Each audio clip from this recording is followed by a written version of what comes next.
ठाकरे, आदित्य ठाकरे, संजय नहार आणि सर्व मान्यवर. संजय नहार यांनी जे सुंदर भाषण केलं आणि शिवसेनेचाही इतिहास सांगितला, त्याबद्दल मी त्यांचा आभारी आहे. आम्हाला वाटतं संगीताचा कार्यक्रम, आम्ही इथे आलो, उद्धवजींना म्हटलं की एक संगीताचा लहानसा कार्यक्रम आहे, संजय नहार यांच्या भाषेमध्ये 5 मिनिटात सोडतो. आम्ही म्हटलं 5 मिनिटाचे 10-15 मिनिटांमध्ये आपली सुटका होईल.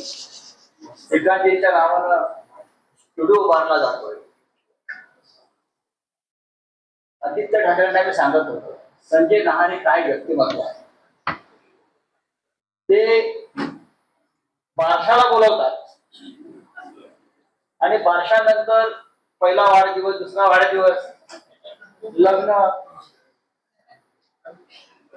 हो, असे सगळे कार्यक्रम ते मस्त एका व्यासपीठावर करून घेतात. तसं त्याने आज संगीताच्या व्यासपीठावरती उत्तम एक छान कार्यक्रम आम्हाला आवडला. पण एक सांगतो, संजय नहार यांच्यासारख्या व्यक्तिमत्वाने महाराष्ट्राला खूप दिलेलं आहे. धडपड काय, साने गुरुजींची धडपडणारी मुलं काय असतील तर युवराज स्वामी बरोबर सांगत असेल तर संजय नहार. धडपडणारी मुलं आणि धडपडणाऱ्या मुलांनी स्वतःच विश्व इथे काश्मीर, पंजाब, हे एकत्र मणिपूर, जिथे जिथे संकट आहे, जिथे जिथे राष्ट्राला आग लागली आहे, तिकडे तिकडे संजय नहार हे आहेत. आणि संजय नहार जो युवराज शाह आहेत, हे जे सगळे तुम्ही जे नावं घेतली बंडखोरांची, हे जर स्वातंत्र्याच्या पूर्वी असते तर भगतसिंगांबरोबर यांची नाव आली. असे लोक आहेत आधी, हे जर 1948च्या आधी जन्माला आले असते, हे सगळे मगाशी नावं घेतली तर राजगुरू, सुखदेव, भगतसिंग यांच्या बरोबर ही सगळी नावं बघायची. सगळे क्रांतिकारक आहेत हे लोक, सगळे बंडखोर आहेत हे लोक. आणि त्यांच्या बरोबर बराच काळ मी सुद्धा काम करत होतो. त्याच्या अनेक कार्यामध्ये मला त्याचा सहभागी होता आला. आज मुख्य कार्यक्रम हा आहे. जसं घडलं तसं, त्यापेक्षा श्रीकांत ठाकरे ही एक असं व्यक्तिमत्व या महाराष्ट्राला लाभलं. त्यांच्याकडे कोणती कला नव्हती.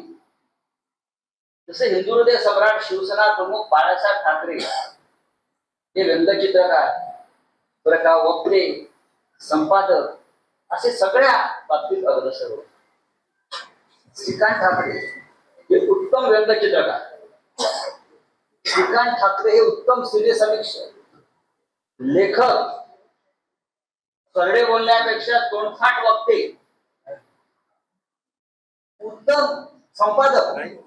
मार्मिकचं बरचसं काम नंतरच्या काळात श्रीकांत ठाकरे करत होते. आणि त्यांचा आणि माझा फार जवळचा स्नेह होता. त्यांचं व्यंगचित्रावरचं पुस्तक सुद्धा बन्याबापू नावावरती काढायला लावलं. आणि एकदा त्यांना म्हटलं, त्यांना मी पप्पा म्हणायचो, पप्पा तुम्ही तुमच्या आठवणी लिहिल्या पाहिजे. तुम्ही इतका घडव बघितलाय, तुम्ही शिवसेना प्रमुखांबरोबर भाऊ म्हणून काम केलंय, मार्मिकचं संपादन केलंय, मार्मिक म्हणजे व्यंगचित्र काढली, वृत्तपत्रात त्या आंदोलनामध्ये बाळासाहेब ठाकरे तुरुंगात असताना त्यांच्या पाठीमागे, पडद्यामागे सगळी कामं मार्मिक काढण्यापासून कुटुंब सांभाळण्यापर्यंत त्या काळात ते श्रीकांत ठाकरे करत होते. हे ग्राम दर्शनाची जोडी होती असं आम्ही म्हणतो. जेव्हा त्यांना म्हटलं तुम्ही हे करा, लिहा, त्यात काही उल्लेख केला नाही की आता मगाशी पाहिला आणि मी विसरलो होतो, या पुस्तकाच्या निर्मितीत माझं पण थोडं योगदान आहे.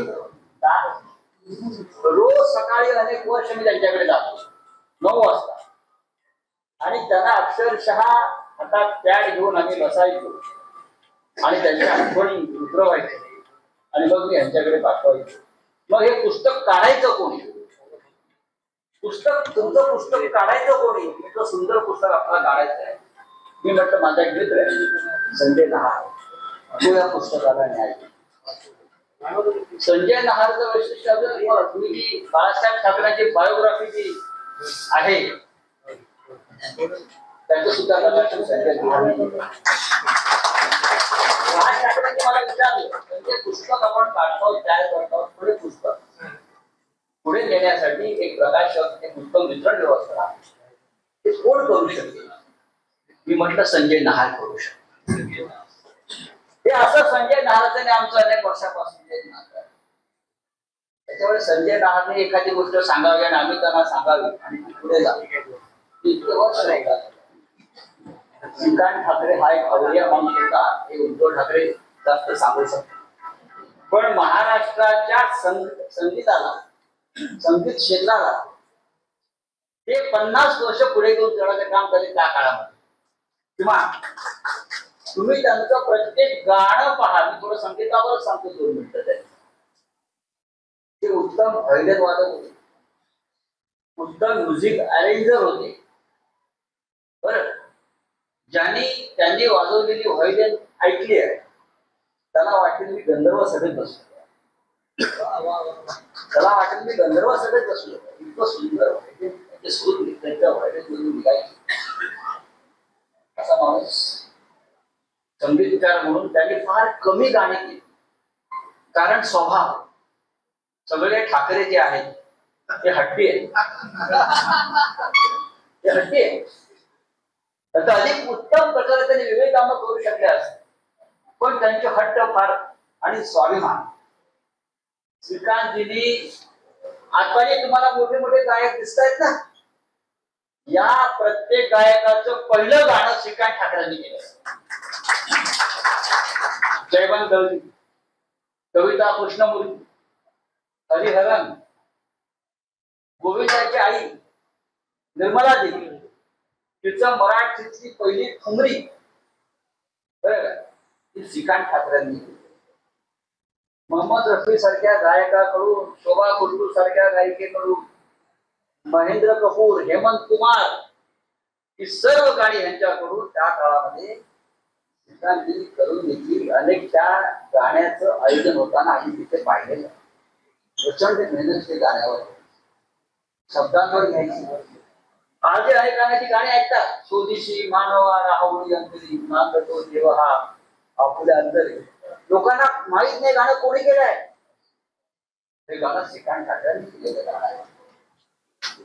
हे गाणं श्रीकांत ठाकरेंनी, शोभा कुलकर्णीच्या तुम्ही गझल ऐकता त्यांनी केले. आता अशी गाणी निर्माण होणार नाही. श्रीकांत ठाकरे सिने निर्माते सुद्धा होते. मला माहित नसेल तर सांगतो. त्यांनी सिनेमा तयार केला शुरामी वंदिनी. त्या सिनेमातला हिरो कोण होता माहितीये? सुनील गावस्कर. शुरामी वंदिनी हा सिनेमा त्यांनी निर्माण केला आणि त्याचा हिरो